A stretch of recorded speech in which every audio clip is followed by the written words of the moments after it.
the sun, the fields are alive. Cheering crowds and the teams collide.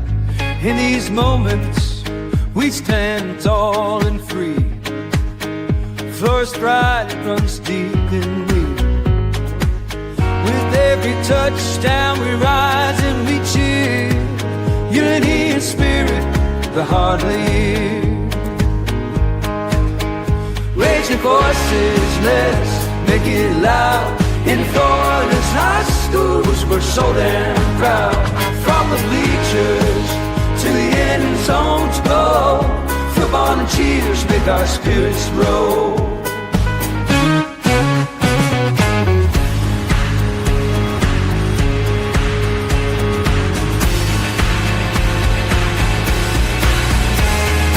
Girls in the game, they're fierce and bright.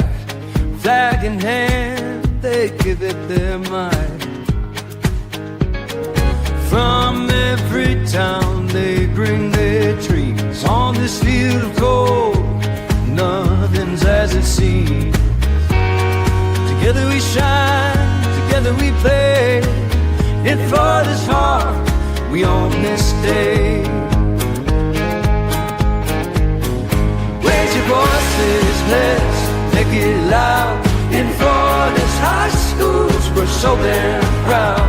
From the bleachers to the end zones go, football and cheers make our spirits grow. So here's to the game, we'll rise and stand. Enthralled and feel, real night band.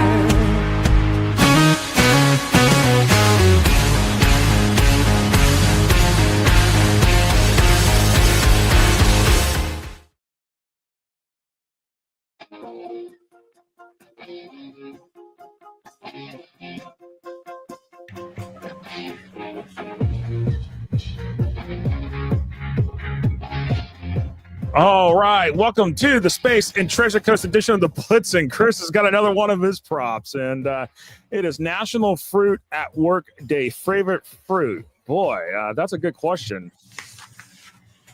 Man, well, we're gone from chocolate. We've gone from chocolate covered pretzel day to all of a sudden we've gone to fruit.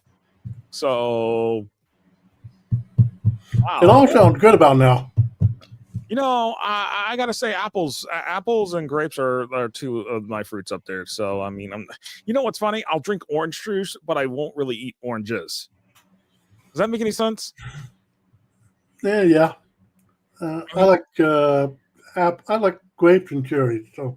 Yeah, absolutely. And with that said, but welcome here to the Space and Treasure Coast edition of the Blitz. I'm Josh Wilson. That's Christopher Like. And coming up here, our interview here in the next little bit here is head coach Jeff Pannucci from Melbourne High School, the Bulldogs, sitting at 4-2 this here coming in this weekend. Actually 5-2, excuse me. They were 4-2 last week, 5-2. I'm looking at my notes. I was looking at last week's picks because we're going to talk about our picks here from last week here and in just a moment here on the Blitz Lines. But yes, we've got that in our pick 6 here. Oh, grapefruit. Yes, Florida, grapefruit, Florida citrus. Not so much the citrus king these days, it seems like. There's a song about fruitcake marketing, so. As we roll into our Blitz Lines here, and boy, we got fruitcake on the tat now. So I mean, there we go. I mean, talk about fruitcake. We've got something going on here with fruit, basically chocolate covered cherries, as Emery Smith says. I never got into the chocolate covered cherries, Emery. So, but anyways, as we roll along here, all right, into our Blitz Lines we go here. Looking back on last week's games here. First up, Booker T. Washington, Vero Beach. That was on our picks. It was a game. I mean, week 7 was kind of a light week in terms of games here, but you really look at this Booker T. Washington, Vero Beach. It was Vero Beach all day, every day on that one. No contest basically in that one. Yeah, you told me like 4 weeks before that we'd have this game circled on the calendar as a must watch, but then all of a sudden we see what Booker T. Washington made of, and that's the result. Yeah, and it's unfortunate. Booker T has slid down real fast, real quick, and that's the result there. Martin County here you go. The Tigers are at 5-1 on the season, 44-9 over Palm Bay. The Tigers just totally rolled all over the Pirates, and they got a big one. They got the Martin Bowl this week coming up here against South Fork, and that's also a district game. So that's going to be a game to kind of watch and see if South Fork can play some trickery on Martin County, or if it's just going to be Martin County's way again, which it seems been that way a little bit in the Martin Bowl in recent years. But looking at it, Manny Lewis, 102 yards, 2 touchdowns, and then Paul Hendricks had two rushing touchdowns and 150 yards rushing for Martin County last week. And then Boca Raton Christian, how about this one? St. Edwards drops Boca Raton Christian in a close. It was a high scoring affair here in this one here between the Blazers and the Pirates, and the Pirates pick up their 4th win of the season and give Boca Raton Christian their 2nd loss of the season. No, that was a little one. That was a little one. That's a bitter one to swallow a little bit, because we all of us picked Boca Christian. So, yeah, that game 51-40 there at St. Ed's over Boca Raton Christian. And Ivan Kelly, how about this for a stat line? 221 on 29 carries, 3 touchdowns for St. Ed's, and that's the difference maker. Joey Weber did have 6 passing touchdowns for Boca Christian and 426 yards. So again, tit for tat right there in terms of games right there. Yeah, what can you say about St. Edwards right now? They seem to be on a roll, and they beat a really good Boca Raton Christian team there. No, absolutely here. And as we roll along here, looking at Melbourne now 5-2 on the season here. You got to really give it up to the Bulldogs there. So, and we're going to be talking to Coach here in just a moment here. So we'll give it up for Melbourne there. 49-20 over Winter Springs. And, you look back on the week before that, they had Osceola, and they gave Osceola everything in the kitchen sink. That was an 18-10 loss, but that is what you call a good quality loss when you look at it here. It's, and I will say this. It's hard for teams to beat the same team twice, and if they match up again, you could probably put Melbourne potentially, hey, you could be on the other side of saying, hey, they could win that game. Yeah, Melbourne done a fantastic job this year, and they really opened up a lot of eyes this past weekend with the way they played against Osceola. Yeah. So And Osceola, then Winter Springs. Went and beaten Winter Springs here this past weekend. Osceola playing that game. Osceola. Their only other loss, Chris, by the way, is Merritt Island, 42-21. That was in week number 2. And outside of that, when you look at that, obviously you got obviously you got East River, you got Vera, and then Palm Beach Gardens coming up here. Those are the next 3 games here that are left on the remaining slate of the schedule here. And you got to really say that Vera,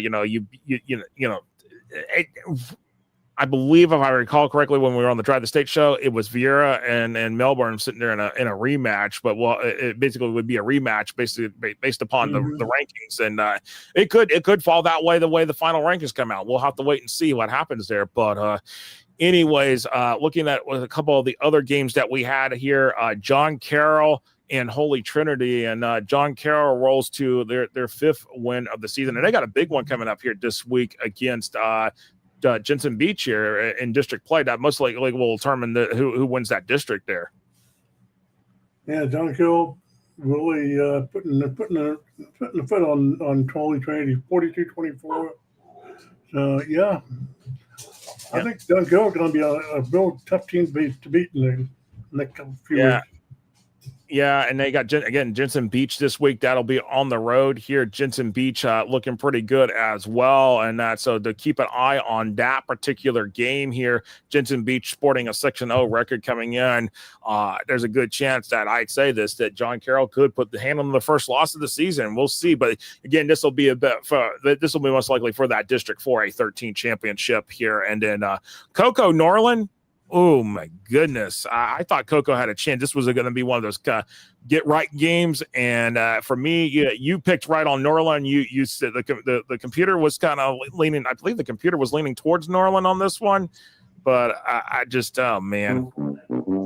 I know. Some people are going to tell me it's injuries. I get it. It is injuries. I know it's injuries. I know that's the big thing right now going on for Coco, is that it's the issue that they've got going on right now. That's what's causing some problems for them.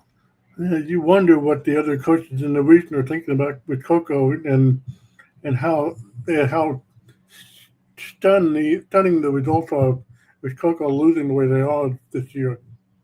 Yeah, it's really one of those things. And by the way, that game only was a half there in that situation for Coco and Norland. They're down there in South Florida, and it could have been a lot worse.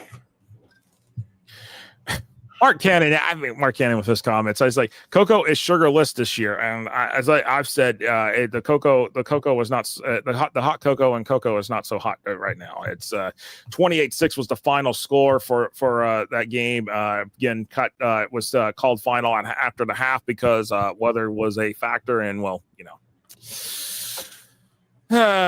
With that said, any final thoughts here on this Blitz Lines before we get ready to go to our interview with Coach Pannucci from Melbourne? Looking forward to the interview here. All right. Well, we got a 2-minute break here coming up here, and then we'll come back and we'll have the interview with Coach here coming up here. You're watching the Space and Treasure Coast edition of the Blitz here on FortHSFootball.com and the FortHSFootball.com social media handles. We'll be right back right after this.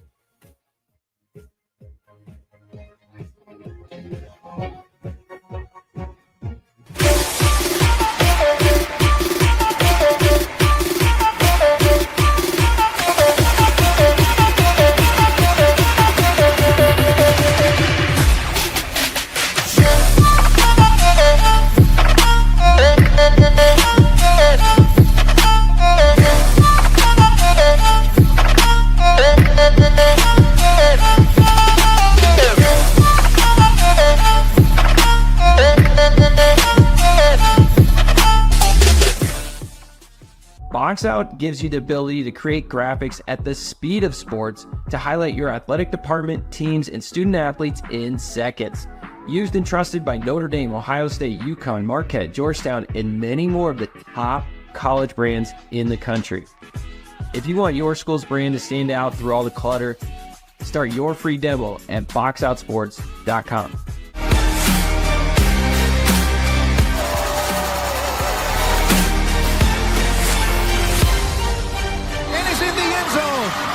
Touchdown! Touchdown!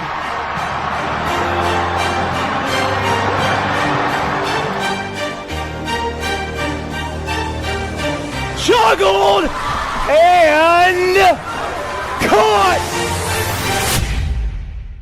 I've been thinking about this for a long time. I thought, if that's out there, I want to make sure I see it and I get involved in it, because to me, this was music to my ears. I was blown away.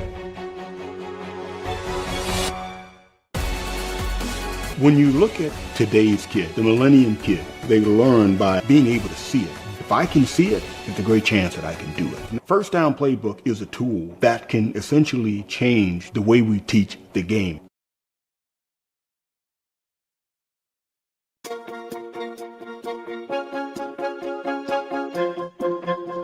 All right, welcome back here to the Space and Treasure Coast edition of the Blitz here on FortHSFootball.com and the FortHSFootball.com social media handles. Josh Rosenberg along here with Christopher Like, and joining us now is the head coach of the Melbourne Bulldogs, and his head coach, Jeff Pannucci, joining us here. Coach, appreciate you taking some time to join us here and talk about Melbourne football. 5-2. I believe that this is your first year as the head coach. And Coach, just talk about being able to start to turn right the ship, basically, so to speak, with the Bulldogs here standing at 5-2 and looking like y'all are in prime position to at least capture, if at least at-large playoff berth. Well, gentlemen, first of all, thanks for having me on here. I appreciate it. You're welcome. It's actually my 16th year being at the school, coaching wow. there. So, yeah. It is my first year as the head coach, and I've been really blessed with an incredible senior group that has really made the whole process, granted, I've been with them the whole time. They've made the process much easier on me. It's just an incredible group of seniors. 13 of them that have been here for 4 years, which is, in this day and age of high school sports, it says a lot about them as human beings and their character. But it's been fun because this senior class, they've been through a lot, and they've deserved, to have this kind of run and see some victories and have some fun. No, absolutely here. And Coach, just talk about some of your guys that have stood out here. I mean, looking at some of the stats here that have so far that y'all have had here this season, it's been impressive to watch what your guys have been doing here in terms of everything that they have done here. Just talk about like what y'all have done in offense here so far. I mean, looking at Edric Hall, I mean, over 1,300 yards passing here in 7 games here, 15 touchdowns. I mean, hey, it's great to have a quarterback that's able to do that. Hey, let me tell you something. 16 years, been defensive coach, defensive coordinator, last 4, still defensive coordinator. It is hard for me to swallow, but the offense has been kicking our butt for, since spring. And it's kind of – Mel High's been always a defensive-minded school for a long period of time, run the ball, play good defense. But, man, we have so much talent on the offensive side of the football, and we're young. Like you just said, he's a sophomore. CJ's a sophomore. This is his first varsity football. And, I mean, he turned it on in the spring game, and ever since then he hasn't let up. He's throwing you said his stats. I think he's got 15, 17 touchdowns, only 5 interceptions. He's throwing to his brother, E.J. Hall. He's got an unbelievable amount of receivers, and James Nomeyer, Ty Field, E.J. Hall. They've got like 6 dudes with touchdown catches, 6 different guys over 100 yards. And then, we had coming in, we had an incredible group of running backs. And then we had Kamarion Johnson, who's been doing it for 3 years already. And Jalen Daly. And then we had this freshman come in out of nowhere that is just unbelievable. And his name's Tyrese Jefferson. And he's got almost 1,000 all-purpose yards, almost, I think, 11 touchdowns rushing, 4 catching. The kid is unbelievable. And, but again, I'd be remiss if I didn't tell you my offensive line. Now, that's a special group right there. They are unbelievable. 3 juniors and 2 seniors. And, man, they are just – it starts with them, man. And we have a lot of fun every day with them. They're a great group. Yeah, you talk about your schedule here. You're rolling with a 5-2 record. You had that close loss with Osceola. What do you learn about your team with Osceola? So, I mean, I'll go back to Merritt Island. Like, we hadn't been tested yet. We go to Merritt Island. We're winning 14-0. And I mean, I'm not going to take anything away from Merritt Island. It's week 2. But we were doing whatever we wanted in that game. We had the upper hand. It was 14-0 going into half. We gave up a late touchdown, and then we turned the ball over back-to-back possessions in the second half, and it was just an unbelievable momentum switch. And it was the first time this team faced adversity. And with this is a really young group of kids that I have on this team. They had to learn how to lose, and that was probably our, out of my best loss, whatever you want to call it. But that's where this team kind of grew right there in that Merritt. Going into Merritt, when you play at Merritt Island, it's tough. And these kids, they realized, hey, man, like we are capable of being a good football team. And, we felt like we gave them that game, even though, don't get me wrong, they took advantage of every turnover. I think they scored 42 unanswered points in a heartbeat, which that offense you've seen they can do. And then we went to university the next week, and we just, again, we struggled in the first half. And ever since the second half of that university game, we've been rolling. And then we went to Osceola, like you just brought up. And obviously I was with this team last year and in the previous years as well. And, this team last year, we got to – it was 18-0. Osceola had the lead. Their first touchdown was – I'm not blaming refs. I'm not doing that. It's just the kid was on top of one of our players, and then everybody thought it was down. Everybody stopped but the running back, and the kid scored. And it was their first touchdown. And we were doing great. And it was like, this like air out of a balloon. And it was like, man, like, it was tough.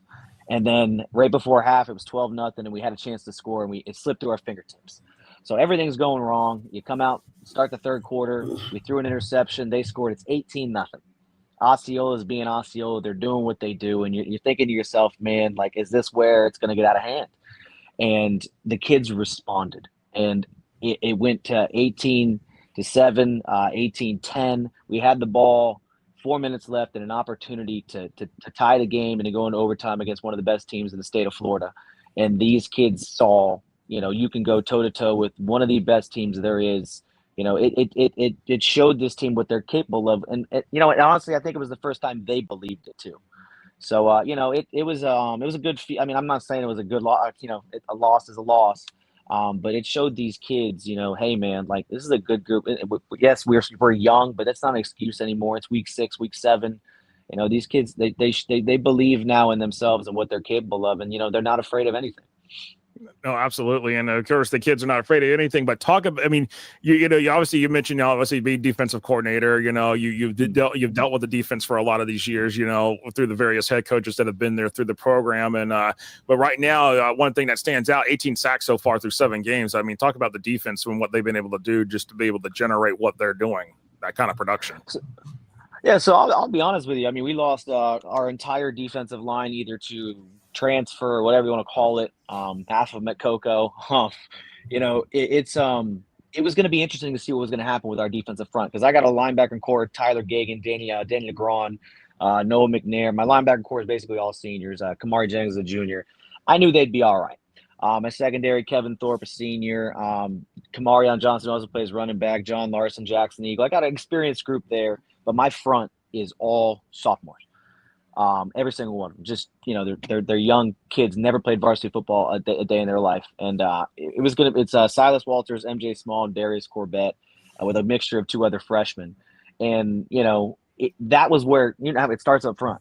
So we run an odd front, so you really need a nose, and all that, and we didn't know how we were going to do. We kept saying offense, you're going to need to give us some points, put us in a situation where we can get sacks. But I'll just be honest with you. This defensive front, these kids, Silas, MJ, Darius, look at the Osceola score. They run the wing T. It's not easy to stop the wing T, and you have 3 sophomore defensive linemen stopping a wing T. They were like double the size of these kids. I am unbelievably proud, just to be their coach. But I'm just proud of them, man, because they have fought their tails off up front at, 15, 16-year-old kids that have never done it before. And they've put us in a position, to be successful against everybody. We at times we've rushed only 3, and they've got that many sacks. So, it's a credit to them, their hard work, because every week you can see the growth with these kids, because obviously each game they get better and better and better. And Silas Walters has really just been playing out of his mind. That whole family is they got a lineage of superstars in the family. His cousin pitches for the Guardians. His other cousin's a stud pitcher for the Miami Hurricanes, and he's only a sophomore, and he's a stud as well. No, absolutely, Coach. And, you talk about this, and someone just brought up in the chat here, Mark Cannon, it's like, you're getting to be able to get some of the kids to stay home. I mean, talk about that with the adversity of everything that goes on these days, especially when, kids could just move to whatever school they want to now these days because the open enrollment and the way the rules are, it's, there's that 4th rule in terms of the rules. It's that good clause rule, and almost every school district's got that good clause rule in terms of what is a good clause. And at this point, it's, talk about that adversity you was facing as seeing that, obviously all these years in coaching. Well, I'll be honest with you. I have been on both ends. I've been on the end where we lost everybody from Vieira to you lose them to Vieira. We've lost them to Coke. I mean, Brady Hart was a Mel High Bulldog. I mean, so was J.R. Samuel, Demetrius Samuel. They were all in the same the senior class coming up. Those kids were all freshmen with me at Mel High. And, you lose Brady Hart, and then I lost the whole class because obviously Brady Hart was pretty darn good. And, Coco gets 2 state titles out of it, and you're sitting here like, man, and you lose a lot. And it leaves a sour taste in your mouth. But the one thing that I have learned, through the course of all of it is you got to stay true to yourself, one as a coach, but, you got to coach the ones that are here and that are committed to it. And you can't blame the kids. It's the culture. It's the way it is now. And, at first when I was a little bit younger, I used to get a little angry because it's like, you spend all this time away from your family and you're dedicated to these kids and they just leave on you.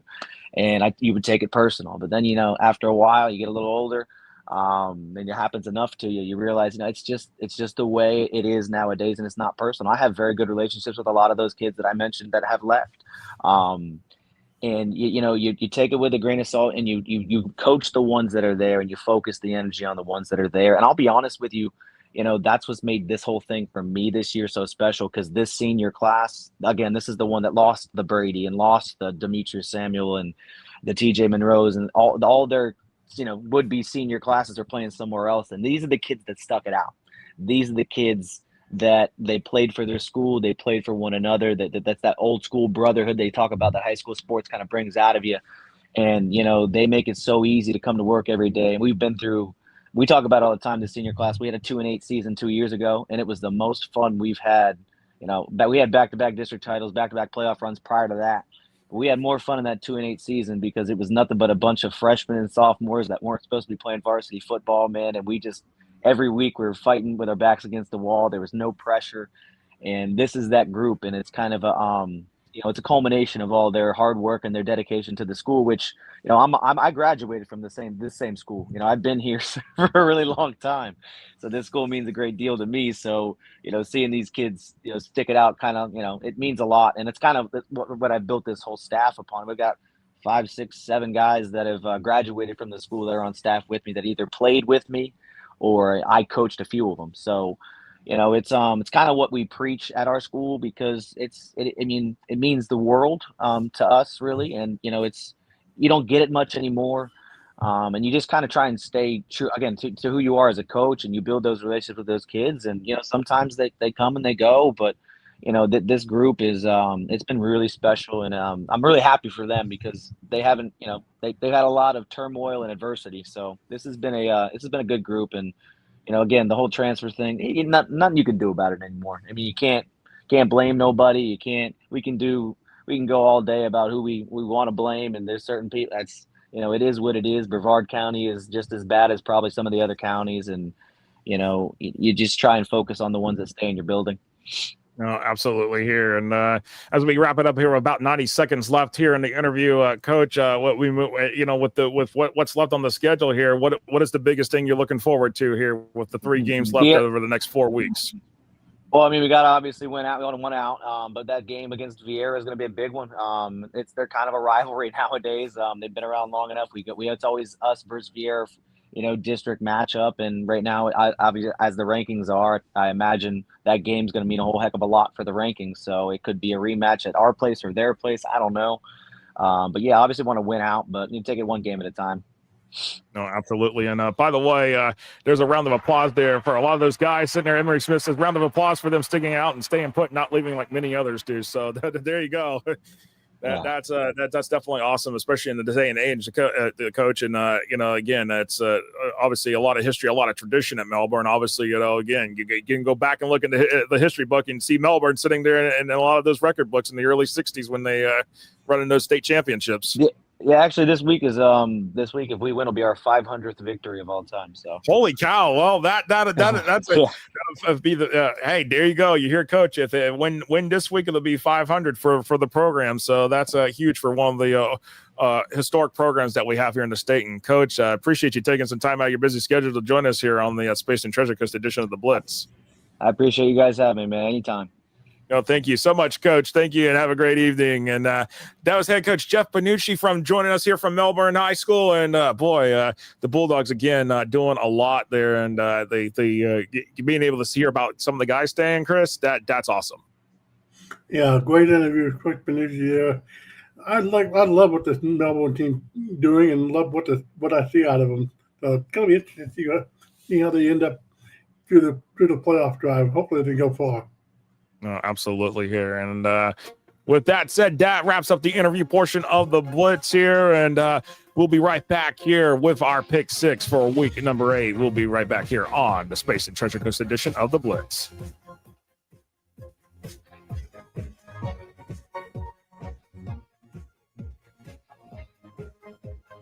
High school sports fans, follow your team live with a free ScoreStream mobile app. Download ScoreStream to get real-time scores, photos, and awesome video. Plus, follow your favorite teams and friends. Get real-time high school sports from ScoreStream.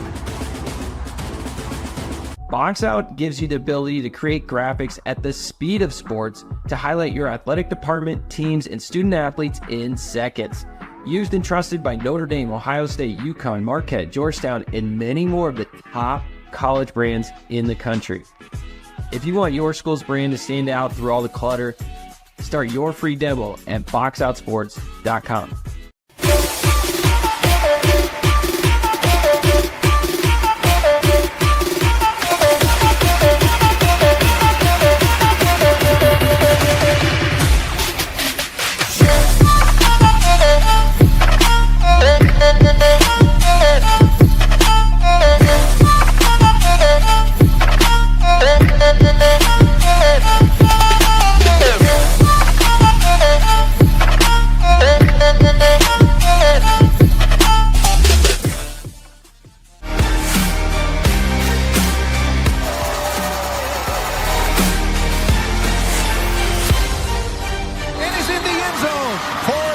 touchdown.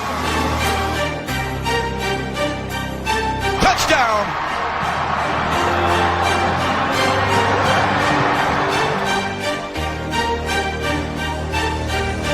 Juggled and caught.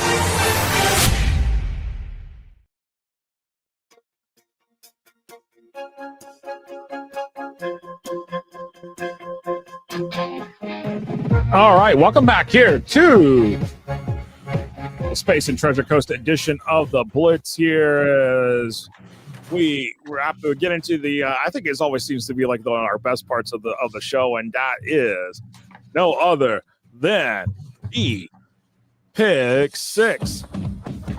As we roll into it here, it's 6 games, 6 picks, 1 winner here as we roll into it with our first game up on the docket. That is the Martin Bowl with Martin County 5-1, South Fork 3-3. Chris, where do we go with this one here on this one as quickly as we roll into this one here?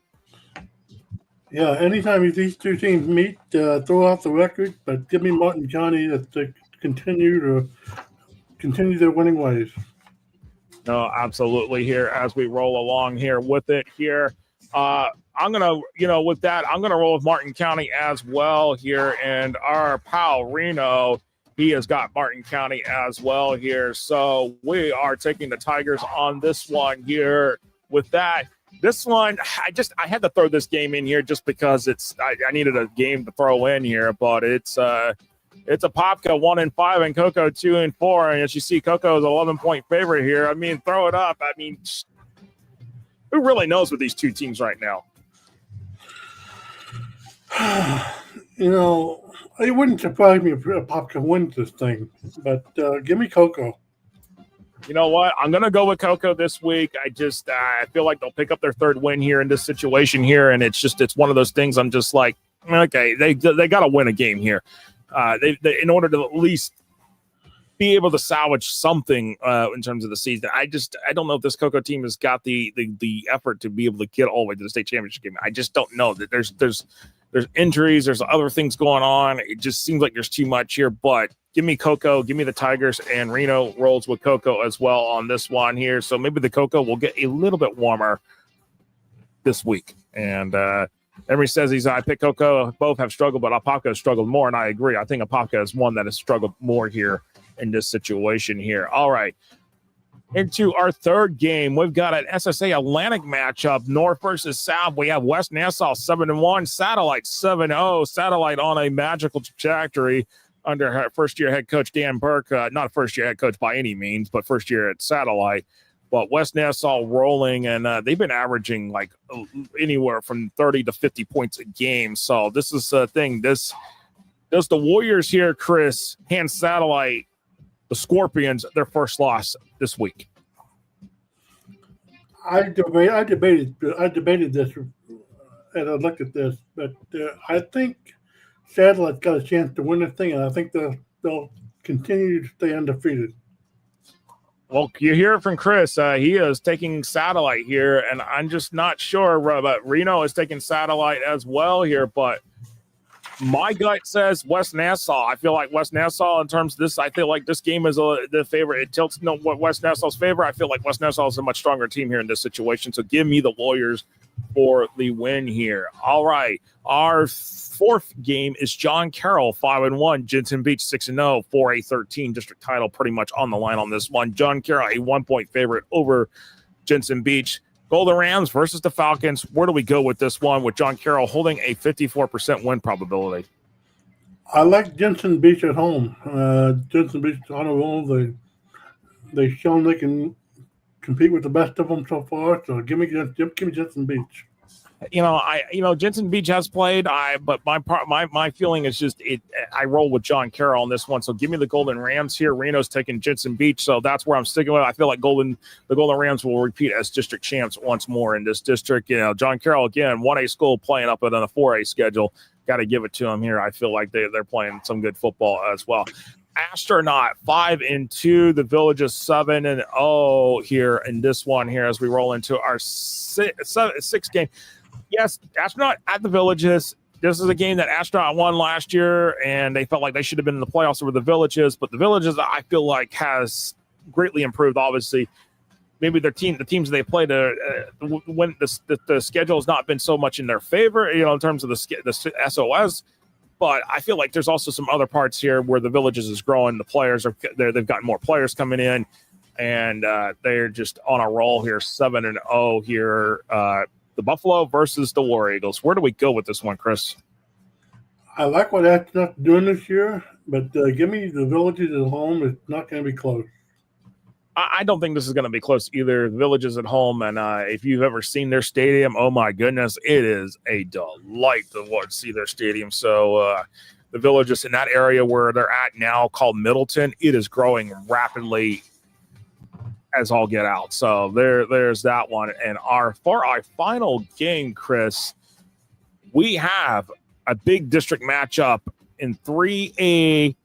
In that Class 3A district down there in Brevard County. It is O'Galley 5-2, Merritt Island 4-2. O'Galley's an 8-point favorite in this one. Boy, this I have a feeling it's either going to be a defensive battle or it's going to be a barn burner with lots of points scored.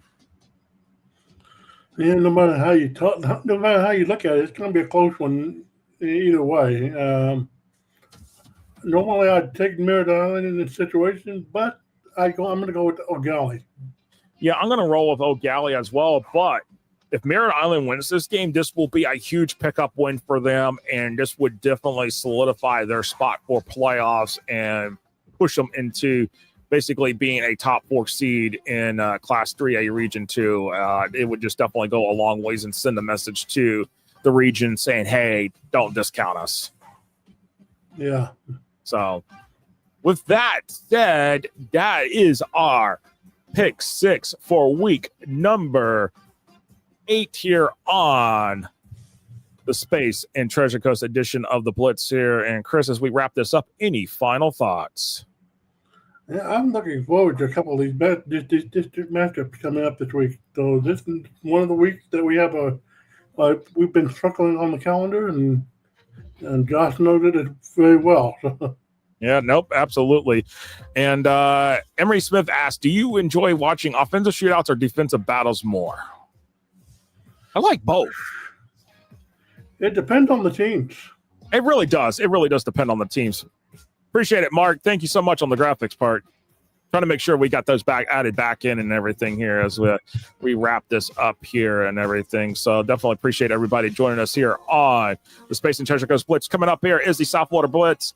Pierce Sonatis, the head coach at Miami Southridge, will be joining us here for the interview on that one. We'll be right back here in just a few minutes here at 9 o'clock for the South Florida edition of the Blitz.